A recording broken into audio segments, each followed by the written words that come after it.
Hi hello नमस्कार म शिशिर खड्का यहाँहरूलाई फेरि पनि स्वागत तथा अभिनन्दन गर्दै आज धेरै समयको अन्तरालमा फेरि केही कुराहरू साझा गर्नका निम्ति जमर्को कसिरहेको छु। सर्वप्रथम हामी सिक्किमलाई लिएर चिन्तन गरिरहन्छौँ र सिक्किमलाई पूर्ण रूपले कसरी हामी सुरक्षित गर्न सक्छौँ, संरक्षण गर्न सक्छौँ, यसलाई टोटल सेफ गार्ड कसरी गर्न सक्छौँ, यस विषयमा हामीले चिन्तन गरिरहेका छौँ लामो समयदेखि।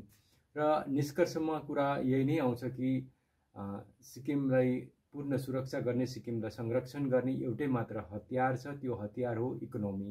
र हामीले जबसम्म हरेक सिक्किमे इन्डिभिजुअललाई इकोनोमिकली सेक्योर गर्न सक्दैनौँ, मजबुत गर्न सक्दैनौँ, तबसम्म हामी सिक्किमलाई एउटा पूर्ण रूपले सेफगार्ड दिन सक्दैनौँ, सिक्किमको संरक्षण गर्न सक्दैनौँ। र यसै विषयलाई लिएर चाहिँ हामीले केही समय अगाडिदेखि नै सिक्किम टुवर्ड्स द एन्टरप्रेन्योरसिप भन्ने कुरालाई लिएर अगाडि कुराहरू गरिरहेका छौँ। र कुरा मात्र होइन, यसमा हामीले धेरै ग्राउन्ड रियालिटीमा पनि कामहरू गर्ने कोसिस गरिरहेका छौँ। यसमा अडचनहरू पनि आइरहेको छ है। र यो कारणले गर्दाखेरि प्रत्यक्ष रूपमा कतिवटा कामहरू देख्न सकिरहेको पनि छैन। तरै पनि हामीले जुन सिक्किममा चाहिँ सिक्किमका जुन खाँटी युवाहरू हुनुहुन्छ उहाँहरूलाई चाहिँ एउटा उद्यमी हुनुपर्छ, उद्यमी बनाउनुपर्छ भन्ने यो विषयमा हामी एकदम पूर्ण रूपले सक्रिय भएर लागि परेका छौँ। र सबैकोबाट पनि अपेक्षा राख्छौँ कि सबैको साथ हामी पाउँछौँ र सिक्किमलाई पूर्ण रूपले सुरक्षा गर्न हामीले सक्छौँ। यहाँनिर धेरै बुद्धिजीवी वर्गहरू हुनुहुन्छ है, उहाँहरू सबैले सबै कुरो जान्नुहुन्छ, तरै पनि एकदमै मौन भएर बस्नुभएको छ। कुनै कुरो गर्नको निम्ति पनि उहाँहरू एउटा मनमा डर राख्नु भएको जस्तो छ। म चाहिँ के सम्झन्छु भनेदेखि हामीले हाम्रो आफ्नो माटोलाई, आफ्नो आमाको सुरक्षा गर्न पनि हामी डरायौँ भनेदेखि हामी जिउँदो हौँ के भन्ने एउटा प्रश्न चिन्ह पनि सायद हामी माथि तेर्सिन्छ होला। र त्यसले गर्दाखेरि म हजुरहरू सबैलाई, जो पनि सिक्किमलाई माया गर्नुहुन्छ, जो पनि सिक्किमलाई प्रेम गर्नुहुन्छ, जो पनि सिक्किमको टोटल सेफ गार्ड चाहनुहुन्छ, सिक्किम आउने भावी पिँढीको निम्ति सुरक्षित होस् भन्ने चाहनुहुन्छ, उहाँहरू सबैलाई म निवेदन गर्न चाहन्छु कि हजुरहरूले साथ दिनुहोस् र सिक्किमलाई पूर्ण रूपले हामीले सुरक्षित पार्न सकौँ है। अब हामी हुनु त एउटा साधारण जनता हौँ, तर पनि हाम्रो पनि यो सिक्किम जुन एउटा राज्य छ, सिक्किमको जुन यो माटो छ, यो माटोको हामी पनि बराबरीको मालिकाना हक हामी पनि राख्छौँ। हामी पनि यस माटोप्रति हाम्रो पनि कर्तव्य हुनुपर्छ भन्ने सोच हामी राख्छौँ। र जबसम्म अन्टिल अर अनलेस यहाँका एउटा साधारण जनसाधारणले चाहिँ यो जिम्मेवारी लिनुहुन्न सिक्किमको निर्माण गर्ने, सिक्किमको सुरक्षा गर्ने, तबसम्म सिक्किम सुरक्षित हुन्छ जस्तो पटक्कै पनि लाग्दैन। र यसै सन्दर्भमा हामीले यहाँ जति पनि यहाँको ट्रेडहरू छ, व्यापार व्यवसायहरू छ, सर्भिस सेक्टरहरू छ, होटल व्यवसायहरू छ र अन्य जति पनि छन्, एसेन्सियल कमोडिटिजहरू भयो, सिक्किमलाई चाहिने जति पनि सरसामग्रीहरू छ, यी जम्मैको व्यापार हामी सिक्किमेले नै गर्नुपर्छ भनेर हामी धेरै अगाडिदेखि कुरा गरिरहेका छौँ। यद्यपि यसमा सबैजना लागेर एउटा वेब क्रिएट गरेर काम गर्नुपर्ने हो। सिक्किमलाई एउटा टोटल सेफगार्ड दिनको निम्ति यो कुनै प्रकारको राजनीतिक एउटा आकाङ्क्षा राखेर, कुर्सी सत्ताको लोभ लालच राखेर यो गरिएको अभियान होइन। यो टोटल्ली र प्योर सिक्किमको सुरक्षाको निम्ति, सिक्किमको संरक्षणको निम्ति गरिनुपर्ने यो एउटा अति अनिवार्य कार्य हो। र यसको निम्ति म हजुरहरू सबैलाई रिक्वेस्ट गर्न चाहन्छु, हजुरहरूले सहभागिता दिनुहोस्। हामी कस्तै अवस्थामा पनि सिक्किममा एन्टरप्रेन्योरसिप डेभलप गर्न सकौँ।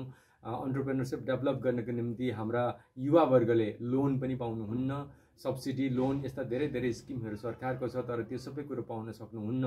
र त्यसको निम्ति चाहिँ हामी आफै नै यसलाई तपाईँको कन्ट्रिब्युट गरेर पनि एकअर्कालाई सपोर्ट गऱ्यौँ भनेदेखि पनि यो कामलाई सक्सेस गर्न सक्छौँ जस्तो लाग्छ। र यसको निम्ति चाहिँ म हजुरहरूलाई यही रिक्वेस्ट गर्न चाहन्छु कि हामीले सबैजना मिलेर एकअर्कालाई साथ दिएर, एकअर्काको हात समाएर चाहिँ एकअर्कालाई सपोर्ट गरौँ। र त्यही सपोर्टले चाहिँ हामी सिक्किमलाई सुरक्षा दिन सक्छौँ, सिक्किमलाई संरक्षण गर्न सक्छौँ। र हरेक गाउँ बस्तीका जति पनि रोड साइडका घरहरू छन्, ती घरका सटरहरूलाई खोलौँ, त्यहाँ हाम्रा व्यवसायहरू सुरु गरौँ। गाउँ बस्तीका कोही पनि मान्छे बजारै झर्न परेन भनेदेखि गाउँ बस्तीमा ती सबै सामग्रीहरू हामीले पुर्याउन सक्यौँ भनेदेखि चाहिँ सिक्किमको जुन तपाईँको इकोनोमिक जेनेरेसन मात्रै होइन, इकोनोमिक जेनेरेट मात्रै गर्नु होइन, इकोनोमी रिटेन्सन पनि हुन्छ जस्तो मलाई लाग्छ। हामीले हाम्रो पैसालाई यहीँ थेकेर राख्न सक्छौँ। आजसम्म हामीले डे 1 देखि आजसम्म जति पनि पैसाहरू कमायौँ त्यो हाम्रो हातमा केही पनि छैन, जम्मै बगेर टिस्टा र रङ्गीत जस्तो बगेर उदै नै मधेसपट्टि नै फर्किरहेको छ होइन। र यसलाई रोक्नु, यसलाई थेक्नु पनि जरुरी छ, नत्र भएदेखि सिक्किमको अवस्था एकदमै तपाईँको जटिल हुनेछ, एकदमै जीर्ण अवस्था हुने सम्भावना हामीले प्रत्यक्ष रूपमा देखिसकेका छौँ। र तपाईँको जबसम्म जनतामा गरिबी हुन्छ, जनतामा बोल्ने साहस हुँदैन, केही गरौँ भन्ने एउटा साहस हुँदैन, तबसम्म जनताले कुनै प्रकारको निर्णय लिन सक्दैनन्। र त्यसले गर्दाखेरि इकोनोमिकली हरेक इन्डिभिजुअललाई मजबुत गरायौँ भनेदेखि सिक्किमको जनता मात्रै होइन, हामीले सिक्किमको नेतालाई पनि सेक्युर गर्न सक्छौँ। आज नेता पनि सिक्किममा सेक्युर छैनन्, उहाँहरू पनि तपाईँको चम्चागिरी गर्नु परिरहेको छ, उहाँहरूले पनि तपाईँको यो चाप्लुसीहरू लाउनु परिरहेको छ, कसै न कसैको शरणमा गएर चाहिँ बस्नु परिरहेको छ। हामी हाम्रो सिक्किमे जनता, हाम्रो सिक्किमे नेता सबैलाई सुरक्षित पारौँ। र म हजुरहरू सबैलाई यही रिक्वेस्ट गर्न चाहन्छु, जो पनि तपाईँको ब्युरोक्रेसीमा हुनुहुन्छ, जो पनि राजनीतिमा एउटा अहदामा हुनुहुन्छ, उहाँहरूले चाहिँ भ्रष्टाचार गर्नबाट तपाईँहरू जोगिनु भयो भनेदेखि हामी सिक्किमलाई जोगाउन सक्छौँ। किनकि आज सिक्किमको जुन यो अवस्था भएको छ, यो अवस्थाको पछाडि केवल दुवै वर्गको मात्रै हात छ जस्तो मलाई लाग्छ। त्यो एउटा हो सिक्किमका जति पनि भ्रष्टाचारमा लिप्त भएका तपाईँको सरकारी कर्मचारीहरू, जसको भ्रष्टाचारको कारणले गर्दाखेरि आज उहाँहरूले केही सबै कुरो जान्दा बुझ्दा पनि एकै शब्द पनि बोल्न सक्नुहुन्न।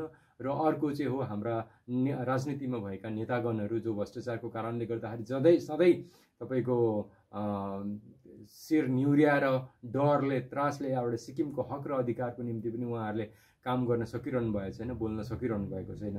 र अब आउने दिनहरू सिक्किमको निम्ति अझै नै जटिलपूर्ण हुन्छ जस्तो लाग्छ।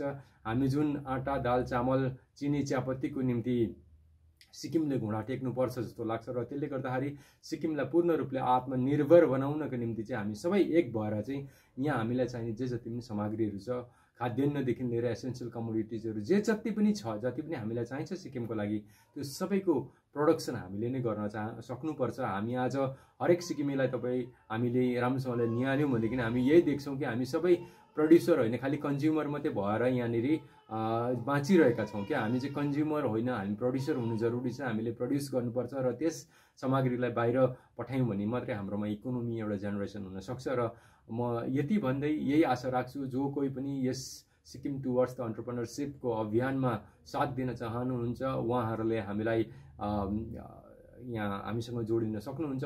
तपाईँ सबैको सहयोगले मात्र यो अभियान सक्सेस हुन्छ।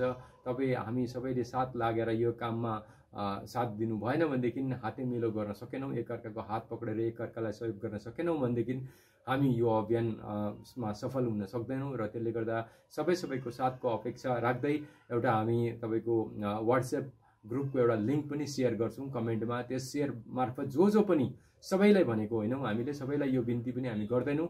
जो सिक्किमलाई असाध्यै माया गर्नुहुन्छ, आफ्नो आमालाई सरह माया गर्नुहुन्छ, उहाँहरूले चाहिँ हाम्रो यस वाट्सएप ग्रुपको लिङ्कबाट जोडिएर एउटा टिम बनाएर चाहिँ राजनीतिदेखि माथि उठेर खालि सिक्किम र सिक्किमको संरक्षणको विषयमा मात्रै चिन्तन गर्ने र सिक्किमलाई पूर्ण रूपले आत्मनिर्भर बनाउनुको निम्ति चाहिँ जात, धर्म, पार्टी केही नहेरिकन सबै पार्टीका सबै जातका सबै धर्मका हामी सिक्किमेको चाहिँ एउटै जात हुनुपर्छ, त्यो सिक्किमे हो, र एउटै धर्म हुनुपर्छ, त्यो हो सिक्किमको संरक्षण।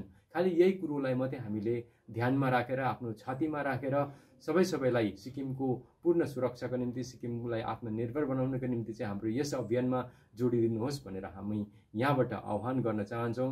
र जो कसैले पनि सिक्किमको निम्ति केही पनि गरौँ भनेर चिताउनुहुन्छ, चाहनुहुन्छ, इच्छा राख्नुहुन्छ भनेदेखि हामीसँग जोडिन सक्नुहुन्छ। हामी सबै मिलेर एउटा मात्रै सेक्टरको होइन, सबै सेक्टरलाई नै हामी मजबुत गराउन सक्छौँ। र जनताले जबसम्म यो जिम्मेवारी लिन सक्दैन, तबसम्म सिक्किम कुनै पनि क्षेत्रमा मजबुत हुन सक्दैन। आज हेर्नुहोस्, हरेक क्षेत्रमा सिक्किम एकदमै दुर्बल भइरहेको छ। सिक्किमलाई एकदम सबल बनाऊ, मजबुत बनाऊ, सिक्किमको संरक्षण गर्न सकौँ र कसै पनि कुनै पनि आण्डु पाण्डुले सिक्किमको बारेमा कुनै प्रकारको पनि यत्र त्यत्र कुराहरू गर्न नसकोस्, त्यस्तो खालको हामी सिक्किमलाई एउटा सिक्किमको अवस्था निर्माण गरौँ। आज सिक्किम कमजोर भएको कारणले गर्दाखेरि कसैले पनि केही पनि भन्न सक्छ, जनतालाई मात्रै होइन, कुनै समुदायलाई मात्रै होइन, नेताहरूलाई पनि जेसुकै भनिरहेको छ है।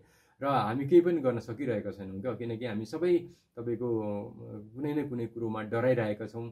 जनता मात्रै डराएको छैन नि, यहाँनिर नेताहरू पनि डराइरहेका छन्। नेतालाई आएर खुल्लेआम धमासहरू दिँदाखेरि पनि नेताले कुनै एक्सन गर्न सकिरहेको छैन। तर त्यही कुरो चाहिँ यहाँका एउटा साधारण जनताले एउटा सानो टिक्का टिप्पणी पनि केही गऱ्यो भनेदेखि उहाँहरूमाथि एक्सन हुन्छ है। र यो एउटा हाम्रो दुर्बलताको नै उदाहरण हो। यस दुर्बलतादेखि हामी सिक्किमलाई माथि उठाउँ, सिक्किमलाई मजबुत गराउँ, सिक्किमको जनतादेखि लिएर नेता सबैलाई सुरक्षित पारौँ, सबैलाई आत्मनिर्भर बनाऊँ। कसैको अगाडि पनि तपाईँको झुक्नु नपरोस् सिक्किमका जनता, सिक्किमका नेता। र यति भन्दै सबै एकजुट भएर राजनीतिदेखि माथि उठेर सिक्किमको संरक्षण गरौँ भन्ने बिन्ती गर्दै म आजको यस विषयमा यहीँ अन्त गर्न चाहन्छु। र जो पनि यस अभियानमा जोडिन चाहनुहुन्छ एकदमै कुनै प्रकारको तपाईँको भेस्टेड इन्ट्रेस्टहरू नराखिकन, कुनै प्रकारको पनि तपाईँको आफ्नो स्वार्थलाई नल्याइकन नै एकदम सिङ्गो आफू मात्रै सिक्किमलाई माया गर्ने त्यो सपुतको मात्रै त्यो वीर वीरङ्गना छोराछोरीको मात्रै हामीलाई खाँचो छ। जम्मैको हामीलाई खाँचो पनि छैन। थोरै होस् तर सिक्किमलाई माया गर्नेहरूले अगाडि आएर यस अभियानमा साथ दिनुभयो भनेदेखि निश्चित रूपमा पनि हामी सिक्किमको हरेक सेक्टरमा काम गर्न सक्छौँ। सिक्किममा एउटा अन्टरप्रेनरसिप डेभलप गर्न सक्छौँ, सिक्किमलाई आत्मनिर्भर बनाउन सक्छौँ। सिक्किम आफै यदि कसैले बाटो थुनेर दाल चामल चिनी चियापत्ती रोक्यो छेक्यो भने पनि, बाटो नै थुन्यो भने पनि सिक्किमेलाई केही फरक नपरोस्। यदि आज हामी यस विषयमा चिन्तन भएनौँ, यो सम्भावनादेखि हामी अदेखा बस्छौँ भनेदेखि भोलि सिक्किमे जनताले, सिक्किमका नेताहरूले घुँडा टेक्नुपर्ने अवस्था आउँछ। हामी यो खालको अवस्थादेखि सिक्किमलाई जोगाउँ भन्दै सिक्किमलाई आत्मनिर्भर बनाउने दिशातर्फ, सिक्किम टुवर्ड्स द अन्टरप्रेनरसिप, सिक्किमका हरेक व्यक्ति विशेषलाई उद्यमी बनाउँ भन्ने जमर्को लिएर हजुरहरूको अगाडि एउटा सहयोगको अपेक्षा राख्छु। र यति भन्दै सबैको साथ, सबैको विश्वास हामी पाउनेछौँ र सिक्किमलाई एउटा नयाँ दिशा दिन सक्छौँ। मलाई एउटा साधारण लेमेनको हैसियतबाट नै सिक्किमलाई एउटा सुरक्षा कवच प्रदान गर्न सक्छौँ होला भन्ने आशाको साथमा म यो कुरालाई यहीँ टुङ्ग्याउन चाहन्छु। र हामी के गर्ने हो, कसो गर्ने हो, हामी त्यो ग्रुपमा भएपछि हामी चर्चा गरौँ। र धेरैवटा योजना हामीसँग पनि छन् र हजुरहरूको पनि सरसल्लाह र सुझाउलाई ध्यानमा राखेर त्यहाँबाट नै हामी एउटा दरिलो बाटो बनाएर चाहिँ एउटा सिक्किमलाई पूर्ण रूपले हामी सुरक्षित गर्छौँ भन्ने आशाको साथमा आज बिदा लिन चाहन्छु। जय सिक्किम।